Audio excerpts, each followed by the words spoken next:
Короче, videoni obloshkasidan bilganlaringdek, bugun Nexia bitta farasiga ishlaymiz. Salgina eskiroq, xuddi mana shunaqa ko'rinishga olib kelamiz shu eski farani. Mana shunaqa kechasi yonadi. Ketdik. Birinchi bo'lib nima qilamiz? Mana albatta ko'rsataman. Kapotni ochamiz. Ochganimizdan keyin radiator reshetkasini yechib olamiz. Undan keyin kaltni tushirib yarib, qaytadan topib olib yechamiz buni. Uni sal qiyinroq yechish nimaga degan tagidan ham ushlab turibman, mashinam eski to'g'risi. Yetib ketgan, shuning uchun tagiga bolt qo'yilgan. Men buni yoshirmayman. Mana ikkinchisini ham ochamiz bu yerda. Salgina qiyin bo'ldi ikkinchisini ochish, o'zlaring ko'rgan bo'lsanglar. Bularni oson qilay. Endi ochib olamiz mana sug'urib. Sug'urib olgandan keyin lampochkani asta akkuratni olib qo'yamiz. Lampochka farada uchun kerak bo'ladi. Mana ikkita tiniq oyna, o'ziniki uncha tiniq bo'lmaydi. Buniki mana tiniq oyna, ikkita svetodiodniy lenta, gabarit, ходовой огня. Oynaga yopishtirmoqchi edik bu oyna lentani. Oynaga yopishtirsak, mana bu tomonidan kelay bilinib qolar ekan. Chiroyli bo'lmay ekan, короче. Men ramkaga yopishtirdim. Mana ko'rinayotgan bo'lsa, chotki chiqqan. Bu ziyodasi kesib tashlasam, svetodiod ishlamay qoladi. Shuning uchun kesmadim. Buni ichkariga tiqib ko'rinmaydi.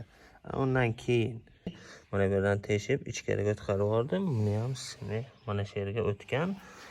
Buni proverka qilib ko'ramiz bir marta. Mana hozir mana proverkasiga mana xuddi mana shunday yonadi. Hozir yoniq bu, kechasiga chotki ko'rinadi. Buni mana bunaqa kley bilan ham kleylab chiqdim. Nimaga desanglar, issiqqa sovuqqa ketib qolishi mumkin kleyi. Endi pavorotini yoqib ko'ramiz. Pavorotni yoqqan paytimiz mana shunaqa pavorot yonadi. Endi o'chiramiz. O'chirganimizga 2 sekund zaddichka bo'lib yana qaytib yonib oladi gabarit.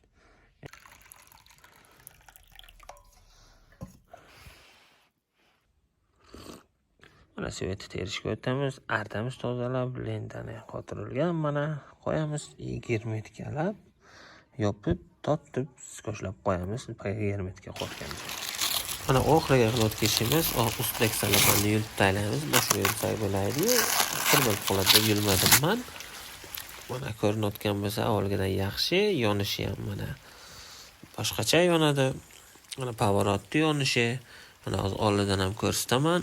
Xuddi mana shunaqa yonadi. Endi bunga engellavni savol, gayakalarimiz nima deykin? Bilsanlar yozib qoldiringlar. Endi oynaga ishlama deya olmaydi, lampochkaga ham. Prosta oq lentaga bilmadim. Endi sinab ko'raman hali. Lekin chiroyli chiqdi.